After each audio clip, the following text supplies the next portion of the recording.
Hello what's up and I वालो भाई जी, क्या हाल है? सब ठीक ठाक है।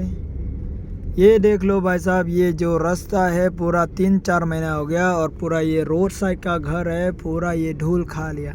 ठीक है, एंड देन अब लोग बोलेगा कि ने पानी डाला इधर में, इसलिए हम लोग रास्ता नहीं बना सकता है। भाई लोग सुन, हम इधर 24 घंटा रनिंग करता है और ये जो आप बोला था पानी डालता है इधर में, पूरा देखो 1 महीना पूरा बिना पानी है, तो रास्ता कब बनाएगा बताओ?